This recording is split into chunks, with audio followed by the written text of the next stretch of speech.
Hoje, a igreja celebra os fiéis defuntos, todos aqueles que já se foram, mas ainda estão vivos em nosso coração e na glória de Deus. Pois a palavra de Deus nos diz: todo aquele que vive e crê em mim jamais morrerá. Para entender essa história, precisamos voltar na Grécia, onde Alexandre o Grande vivia. E aquele homem era possuído por um desejo de conquistar territórios. E ele conquistava muitos territórios. E ele tinha 4 generais que eram braços direitos dele nessas batalhas. E depois da morte de Alexandre o Grande, um desses 4 generais assumiu a função de Alexandre o Grande. E o seu nome era Ptolomeu. E o desejo desses 4 generais continuou sendo conquistar terras, até que eles invadiram o território dos judeus. E ali prenderam muitas pessoas. E eles queriam que esses judeus seguissem as suas tradições, pois a tradição deles havia mais de 12 deuses. Havia o Deus quando eles fossem atravessar o mar, que era o Poseidon. Havia o Deus do amor, que era Afrodite. Por isso que muitos medicamentos ganharam o nome de afrodisíacos. Vem exatamente dessa linha. E ele, ao tentar impor aos judeus que seguissem esses deuses, houve um confronto, pois eles não aceitaram isso. E muitas vezes, meu irmão e minha irmã, o mundo quer empurrar na nossa garganta muitas coisas.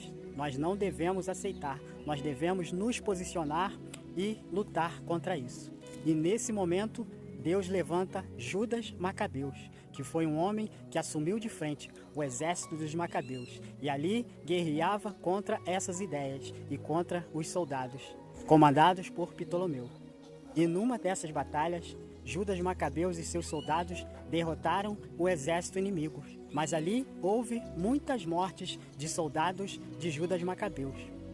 E Judas Macabeus começou a passar pelos seus soldados caídos no chão e mortos, e começou ali a fazer uma oração por eles. Mas ele percebeu que muitos dos seus soldados carregavam amuletos dos deuses gregos. E aí Macabeus percebe que talvez por isso tivessem morrido. E aí Judas Macabeus reúne todo o ouro, toda a prata, animais e oferece a Deus um grande holocausto por esses soldados que tinham morrido, para que Deus tivesse compaixão e misericórdia deles. E é por isso que a Igreja Católica até hoje reza pelos mortos. Se aquela pessoa viveu uma vida ruim aqui na terra, se ela foi uma pessoa má, nossas orações não vai fazer nada por ela. Mas nós também acreditamos no purgatório. Que muitos de nós, meu irmão e minha irmã, não somos dignos de ir diretamente para o céu. Nós precisamos passar por esse lugar de purificação. Vamos imaginar uma pessoa que violenta uma menina, mata aquela menina e é condenado. Ele cumpre sua pena, pede perdão a Deus, pede perdão àquela família e é perdoado por Deus e pela família. Mas ele devolve a vida dessa menina? Não vai conseguir. Por isso, precisa passar pela purificação. E as nossas orações são exatamente para isso, para alcançar essas pessoas que de alguma maneira ainda não chegaram diretamente ao céu. Estão no lugar de purificação, que nós católicos denominamos purgatório, lugar de purificação. Não está na Bíblia, mas a tradição da igreja nos traz isso. E o purgatório é exatamente isso, um paraíso que ainda não é o céu. Nós temos que crer que há vida após a morte. A nossa alma, ela é eterna. Por mais, meu irmão e minha irmã, que você não veja mais o seu ente querido, eu tenho certeza que ele está vivo no teu coração e sempre estará.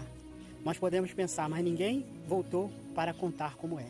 Jesus foi até a mansão dos mortos e voltou para nos mostrar o caminho. E o caminho é o próprio Jesus, pois toda a humanidade estava escrava do pecado e da morte. E Jesus veio, morreu na cruz e nos libertou do pecado e da morte. Por isso, meu irmão e minha irmã, não há mais morte. Depois que nós passamos para o outro lado, pois isso aqui é uma passagem, a vida continua. Você vai estar em estado de graça, em estado de purificação. Pois se nós pensarmos que morreu, acabou, por que a palavra nos diz que no inferno haverá choro e ranger de dentes? Ali as pessoas vão chorar e ranger os dentes, pois será um lugar de sofrimento e de tribulação. Mas vai falar também do céu, onde não haverá mais tribulações, dores, onde nós veremos Deus face a face. que nós possamos nesse evangelho de hoje lembrar dos nossos entes queridos com carinho e ali fazer uma oração para a alma deles, pois nós não sabemos o que acontece quando nós passamos para o outro lado. Eu creio, meu irmão e minha irmã, se você tem um ente querido que nessa terra foi uma pessoa boa, que foi uma pessoa que se dedicou a Deus, ore por ela, pois a tua oração vai alcançar aquela alma. Aquela vida já se foi, mas aquela alma é eterna. E ela pode estar precisando, meu irmão e minha irmã, da tua oração. E que mal vai fazer você orar por essa pessoa? Pois nós temos que orar até pelos nossos inimigos. Então por que não orar por aquele ente querido que já se foi? Que você possa refletir nesse dia de hoje sobre isso. Louvado seja nosso Senhor Jesus Cristo, para sempre seja louvado.